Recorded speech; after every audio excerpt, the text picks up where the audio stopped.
It's March. The food in this house ran out 11 days ago, and the harvest is 3 months away.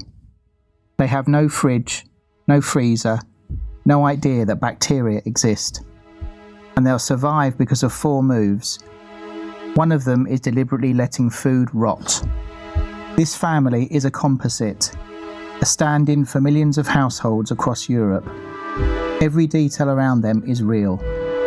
Their year doesn't run January to December, it runs harvest to harvest. Everything this household eats for the next 12 months arrives in about 6 weeks. After that, the larder only goes one direction, down. The dangerous stretch had a name. English farming families called it the Hungry Gap, roughly March to May. Last year's stores are finished, this year's crops aren't ready. The gap gets crossed on whatever survived, and most food does not survive. Milk turns in a day in summer, meat in 2, fish in hours. Spoiled food isn't an inconvenience here, it's a difference between a lean spring and a fatal one. They didn't know why bacteria weren't linked to spoilage until the 1860s with Pasteur. But you don't need the theory to beat the problem. You need the pattern, and they had thousands of years of it. Trial and error passed down as habit. And underneath all of it just fits 4 moves. Every method in this house is one of them. 1. Take the water out. 2. Keep the air out. 3. Keep it cold. And 4. The strange one. Let the right thing eat it first. Get all 4 right and you cross the gap. Get 1 wrong and the winter kills you. Start with water. Salt doesn't really kill bacteria, it evicts them.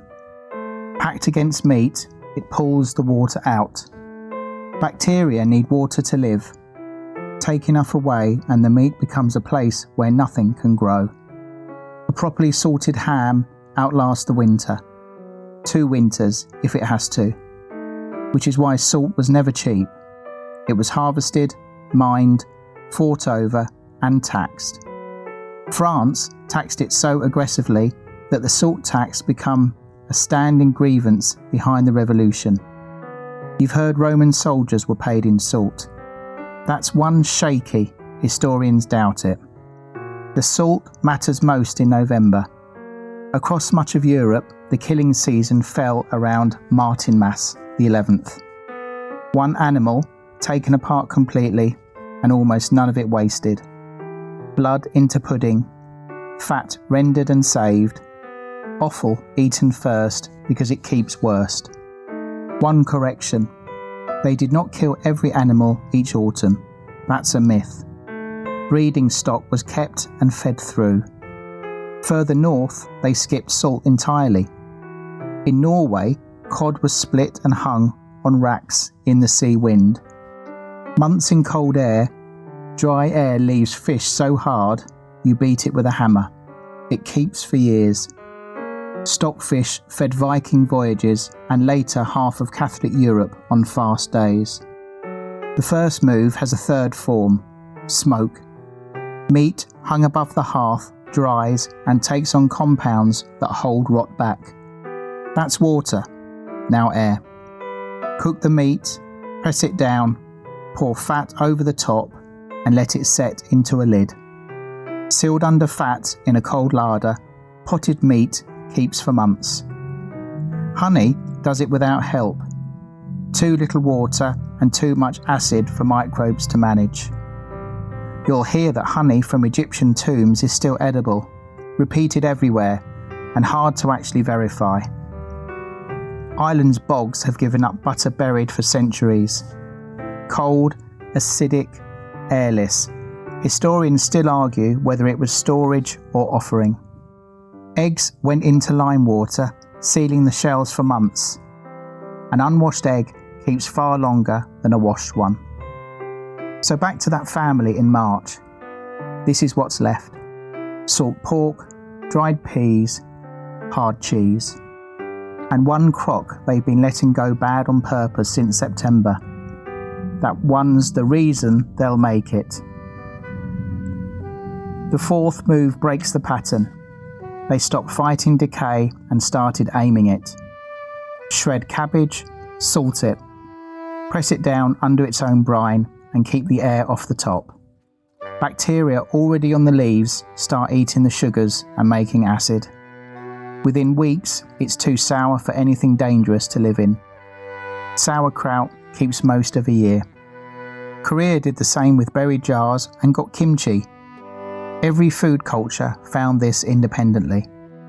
The biggest version is in almost every kitchen on earth. Milk lasts a day. Cheese lasts a year. Cheese is milk fermented, drained, salted and sealed, all four moves at once. Some cheeses are deliberately mouldy. The mould is the point. It crowds out anything worse. Bread, beer, wine, yogurt, vinegar, soy sauce, all controlled spoilage. Rome took it furthest. Garum was fish left to break down in salt and sun for months, then strained. The result was the most popular condiment in the empire. Shipped everywhere. Their ketchup. So the twist isn't that they put up with rot. They domesticated it. Half their food was rotting on purpose. Which kills the story you were probably taught, that medieval cooks used spices to hide rotten meat. Spices were luxury imports. Anyone who could afford pepper could afford good meat. Selling spoiled meat was illegal in many towns, with inspectors and fines. They weren't disguising bad food. They were extremely good at not having any. Which leaves the last move, the one they could never fully control. Cold. Cold was one move they couldn't make themselves. They could only find it and hoard it. A few feet of earth holds a steady chill all year. A root cellar is just borrowed ground temperature. In the fields, they built clamps. Root vegetables in straw, buried under soil, opened as needed. Larders faced north. Meat safes stood in the drought. Milk and butter went down the well in a bucket, hanging above the water. But the ambitious version is much older.